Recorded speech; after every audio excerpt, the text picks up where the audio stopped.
السلام علیکم ورحمۃ اللہ۔ میرے عزیز، دنیا کے اندر انسانوں نے بہت سارے ذرائع اختیار کیے ہیں معاش کے۔ بہرحال کوئی بھی پیشہ یا فن کوئی بھی ہو، ابتدا میں اسے سیکھنا ہی پڑتا ہے۔ بعض لوگ بچپن میں غفلت کر جاتے ہیں اور شاہانہ لائف سٹائل سے اپنی شاہانہ زندگی گزارتے ہیں اور کوئی ہنر نہیں سیکھ پاتے۔ بڑے ہو کر جب ان پر رزق کمانے کی ذمہ داری پڑتی ہے تو وہ اپنے بچپن کی غفلت کی وجہ سے عاجز نظر آتے ہیں، پریشان نظر آتے ہیں کہ اب کیا کریں، پیٹ کی آگ بجھانا بھی تو ضروری ہے۔ اور پھر مجبوراً ایسا آدمی دو میں سے ایک راستہ اختیار کرتا ہے، چوری کا یا گداگری کا۔ اب تو یہ دونوں پیشے بن گئے ہیں۔ ان کا حاصل یہی ہے کہ دوسروں کی کمائی پر ہاتھ صاف کریں اور بس، اور اپنے پیٹ کی دوزخ بھریں۔ اگرچہ لوگ اپنی ہر امکانی کوشش مال کی حفاظت کے لیے صرف کر دیتے ہیں، لیکن چوروں نے بھی حفاظتی انتظامات سے نمٹنے کے بہت سارے ہیلے تلاش کر لیے ہیں۔ اور جو گداگر ہیں، مانگنے والے، انہوں نے بھی بڑی فنی تدابیر پر عمل کیا ہے اور انہی فنی تدابیر پر عمل پیرا نظر آتے ہیں۔ کبھی بہت سے چور ایک گروہ بنا لیتے ہیں اور آپس میں ایک دوسرے کے ساتھ تعاون سے ڈاکہ ڈالتے ہیں۔ کمزور چور جو ہوتے ہیں وہ دیواروں میں نقب لگا کر یا چھتوں میں شگاف کر کے یا کمند لگا کے مکانوں میں گھستے ہیں اور اسی طرح کچھ اٹھائی گیرے اور جیب کترے بن جاتے ہیں۔ گداگروں نے بھی طرح طرح کے ہیلے نکال لیے ہیں، اس خیال سے کہ لوگ اگر دیکھیں نا کہ بندہ ہٹا کٹا ہے، صحیح سالم ہے، اس کے سارے اعضاء بھی ٹھیک ہیں، تو کچھ دیتے نہیں ہیں، ہٹے کٹے فقیروں کو کچھ بھی نہیں دیتے۔ اس لیے وہ صرف مانگنے کے لیے کہ ہمارا یہ روزگار، وہ اس کو اپنا روزگار سمجھتے ہیں، اور اسی روزگار کو چلانے کے لیے وہ اس حد تک بھی آتے ہیں کہ اپنی اور اپنے بچوں کی آنکھیں نکال دیتے ہیں، پھوڑ دیتے ہیں، اور بعض لوگ تو اعضاء بھی کاٹ دیتے ہیں تاکہ لوگ ترس کھائیں اور زیادہ سے زیادہ اپنی جیبیں خالی کریں۔ اور اب تو جو ہے ہم سنتے ہیں، دیکھتے ہیں کہ کچھ لوگ لوگوں کو اغوا کرتے ہیں اور پھر انہیں معذور کر دیتے ہیں اور انہیں چوک چراہوں پر چھوڑ آتے ہیں، وہاں سے اٹھا لاتے ہیں اور ساتھ میں جو پیسہ آتا ہے وہ بھی لے لیتے ہیں۔ اب تو حالات ایسے کہ الامان والحفیظ۔ بعض چالاک فطرت لوگ معذور تو نہیں ہوتے مگر معذوری کا بہانہ کر لیتے ہیں۔ اندھے نہیں ہوتے لیکن اندھے بن جاتے ہیں، لنگڑے نہیں ہوتے لیکن بن جاتے ہیں، لولے نہیں ہوتے، فالج زدہ نہیں ہوتے لیکن بن جاتے ہیں، جسم پر پٹیاں باندھ لیتے ہیں تاکہ لوگ سمجھیں بیچارے جزام یا کسی سنگین بیماری میں مبتلا ہیں۔ اور بعض لوگ تو گوشت اور اس طرح کی اور چیزیں ان کا ایک مرکب سا بنا کے اپنے جسم کے ساتھ وہ چسپاں کر لیتے ہیں، تو دور سے ہی دیکھتے ہوئے بندے کو گھن آتی ہے، لیکن ہوتا وہ دو نمبر ہے۔ اور بعض اپنے آپ کو دیوانہ یا فالج زدہ ظاہر کرتے ہیں، حالانکہ فی الحقیقت وہ اچھے خاصے ہوتے ہیں اور ان کی دماغی حالت بھی ٹھیک ہوتی ہے اور جسمانی بھی۔ اسی طرح کچھ لوگ جو ہے وہ کمانا، جو مزدوری نہیں کرنا چاہتے، وہ مسخرے بن جاتے ہیں، جن کو ہم بھانڈ بھی کہتے ہیں۔ اور یہ جو تھیٹرز میں ہم دیکھتے ہیں تو یہ سارے مسخرے اور بھانڈ ہیں، اور طرح طرح کی حرکتیں کر کے مشاہدین جو بیٹھے ہوتے ہیں، دیکھنے والے، ان کو ہنساتے ہیں، اور جو دیکھنے والے ہوتے ہیں ان کی احمقانہ حرکتوں سے خود بھی احمق بن جاتے ہیں۔ اور اب تو معاملہ یہاں تک نہیں رکا، اب تو یہ مسخرے جو ہیں ہنساتے کم ہیں، بے حیائی، فحاشی اور گند یہ زیادہ پھیلاتے ہیں، اور لوگ انہیں اپنا مال دیتے ہیں، پیسہ دیتے ہیں اور ان کو بہت عزت دیتے ہیں۔ آج تو ہم دیکھتے ہیں کہ جو ٹی وی فنکار ہیں ان کو عزت حاصل ہے، سمجھ نہیں آتی کہ ان کو کس بنا پر عزت دی جاتی ہے۔ اسی لیے جو حقیقت میں باعزت لوگ تھے وہ ذلیل ہو گئے، اور جو ذلیل لوگ تھے آج وہ باعزت ہو گئے ہیں۔ حقیقی معنوں میں جو لوگ قابل احترام تھے، لائق احترام تھے، آج وہ رسوا ہو گئے، اور جن کا رسوا ہونا ضروری تھا آج وہ ملک و قوم کے ہیرو بنے بیٹھتے ہیں۔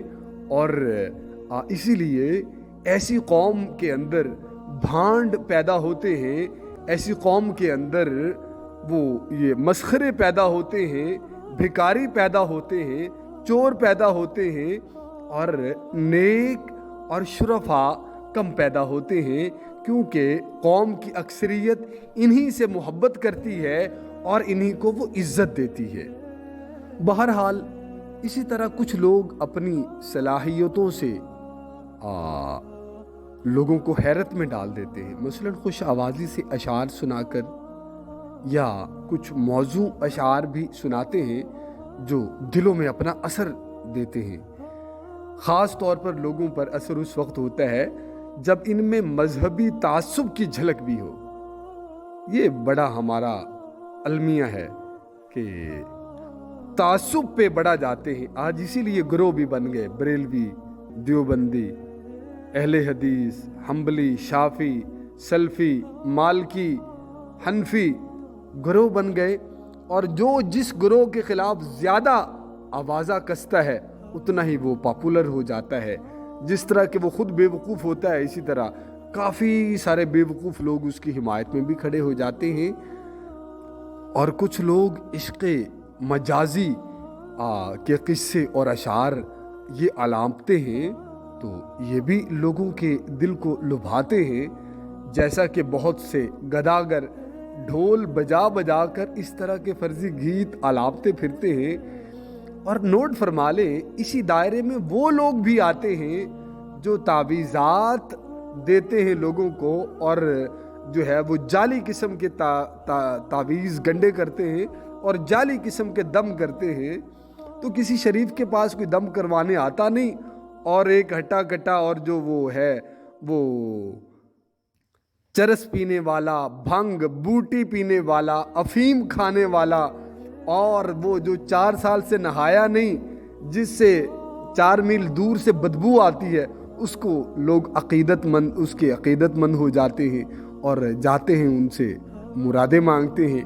اور جو اللہ والے، وہ جو ہیں جو حقیقی معنوں میں عالم، حافظ، جو باعمل لوگ، ان کے قریب میں نہیں پھٹکتے، کیونکہ وہ منع کرتے ہیں کہ بھائی اللہ سے مانگو، کہ اللہ ہی اپنے بندوں کی ہر مشکل کو حل فرماتے ہیں، تو وہ اس کے لیے دعا فرما دیتے ہیں۔ اللہ والوں کا کام ہے کہ مخلوق کے لیے دعا کرنا، لیکن اللہ والوں کے ہاتھ میں یہ نہیں ہوتا کہ کسی کا کٹا مار دے، کسی کا بندہ مار دے، کسی کو وہ بیمار کر دے۔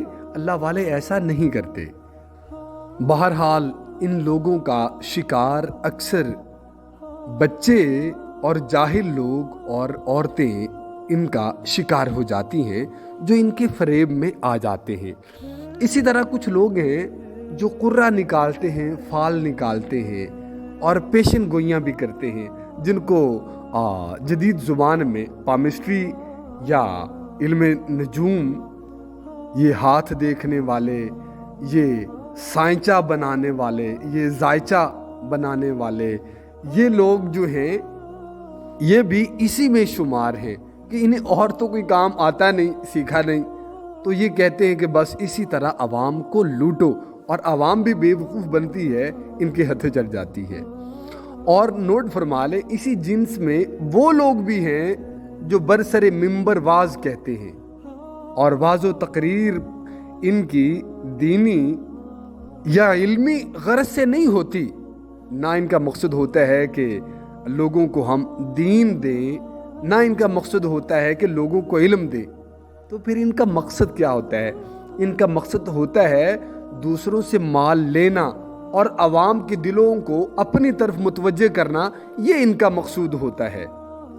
آج ہم ایسے لوگوں کی اکثریت دیکھتے ہیں اور مجھے ہنسی آتی ہے، عوام پر گلہ کر رہے ہوتے ہیں کہ فلاں نعت خاں بڑے پیسے لیتا ہے، بڑا ظلم کرتا ہے یار، اور کچھ کہتے ہیں کہ فلاں جو مولوی ہے وہ بڑے پیسے لیتا ہے اور وہ بہت غلط کرتا ہے۔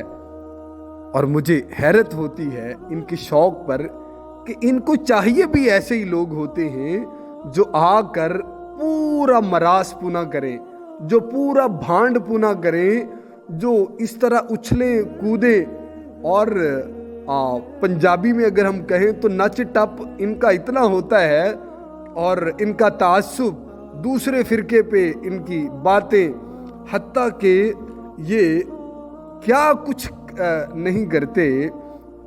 الامان والحفیظ یہ جو نعت خواں ہیں، ان کی نہ شکل میرے آقا سے ملتی ہے، نہ ان کی نقل ملتی ہے، نہ میرے آقا کے غلاموں سے ان کا کچھ ملتا ہے۔ میں اکثریت کی بات کر رہا ہوں۔ تو پیسے لے کے یہ نعتیں پڑھتے ہیں، اور یہ جو پیشہ ور لوگ ہیں، وہ واعظ ہوں، وہ گداگر ہوں، وہ یہ گویے ہوں، یہ تقریر کرنے والے، نعت پڑھنے والے، یہ سب مذموم لوگ ہیں۔ اور جو عوام ہے وہ بھی انہی کو پسند کرتی ہے، اور پھر گلہ بھی کرتی ہے کہ جی یہ پیسے لیتے ہیں، اور عزت بھی ان کو دیتی ہے۔ جو صحیح بات کرے اس کے خلاف ہو جاتے ہیں، اور جو ان کو لچھے مار مار کے جو ہے وہ جنت دکھا کے جہنم میں گراتا ہے، وہ سجا دکھا کے کھبا مارتا ہے، دایاں دکھا کے بائیں سے الٹاتے ہیں، تو یہ پسند انہی کو کرتے ہیں اور گیلا دوسروں کا کرتے ہیں، پھر کہتے ہیں جی پیسے لیتے ہیں۔ میرے بھائی، آپ کے شوق ہی اتنے عجیب ہیں، تو آپ کے یہ شوق اسی طرح پیسوں سے ہی پورے ہو سکتے ہیں، اور یہ لوگ کبھی بھی پیسوں کے بغیر نہیں آئیں گے۔ ان کا مقصد ہے ہی نہیں یہ، الا قلیل کبھی کوئی آ جائے اور اسے پتہ ہو کہ میری بلے بلے ہو جائے گی تو بھلے آ جائے، تو وگرنہ ایسے جو پیشہ ور لوگ ہیں یہ کبھی بھی پیسوں کے بغیر نہیں آتے۔ در حقیقت یہ درماندہ لوگ ہیں۔ وہ میں نے ایک مرتبہ دیکھا کہ وہ ایک پیر صاحب بیٹھے ہوئے ہیں اور محفل ہو رہی ہے بہت بڑی، تو وہاں پر ایک بندہ اٹھتا ہے، وہ 10 منٹ وہ کوئی مسئلہ بیان کرتا ہے، اور لوگ ایک لمبی قطار بن کے وہ پیر صاحب کا وہ چمی چماٹا کر رہے ہوتے ہیں ہاتھوں پہ، اور اس طرح اس طرح پیر صاحب اس میں خوش ہو رہے ہوتے ہیں۔ جو بیان کرنے والا ہوتا ہے بات اس نے بھی نہیں کرنی ہوتی، مقصد اس کا بھی پیسے اکٹھا کرنا ہوتا ہے، تو اس کو پیسے ملتے رہتے ہیں۔ اور لیکن اگر ان لوگوں نے اتنا وہ شور و غل اور یہ کرنا ہوتا ہے، تو پھر بات کرنے والے کی بات کرنا وہ کس طرف جاتا ہے؟ وہ تو کوئی سنتا نہیں۔ تو اسی طرح ہر بندہ سرگرداں، حیران و پریشان نظر آتا ہے، اسے پتہ نہیں کہ میں نے کرنا کیا ہے۔ بہرحال گداگری کی اتنی قسمیں ہیں کہ انہیں شمار بھی نہیں کیا جا سکتا، اور آج کا انسان دن رات اسی میں لگا ہوا ہے کہ پیسہ کیسے کماؤں میں، اور اس پر یہی دھن سوار ہے، اور مال کو اپنا مقصد زندگی اس نے بنا رکھا ہے، اور وہ اپنے اس کام میں اتنا منہمک ہے کہ نہ اسے اپنے وجود کا احساس رہا ہے، نہ اپنے مقصد زندگی کا خیال رہا ہے، اور نہ مرنے کے بعد کی زندگی کا خیال رہا ہے۔ تمام لوگ دنیا کے لیے سرگرداں ہیں اور حیران و پریشان پھر رہے ہیں۔ ان کی کمزور عقلوں اور ناپختہ دماغوں پر دنیا کی مشغولیت کی جو کدورت ہے اتنی زیادہ وہ راسخ ہو گئی ہے کہ ان کے خیالات سے بھی جو ہے وہ فساد ہی ٹپکتا ہے، ان کے خیالات بھی فساد سے محفوظ نہیں رہے۔ اللہ رب العزت ہمیں سمجھ عطا فرمائے، اور اللہ رب العزت ہمیں قرآن کو پڑھنے، سمجھنے اور عمل کرنے کی توفیق عطا فرمائے۔ آمین یا رب العالمین۔ السلام علیکم ورحمۃ اللہ۔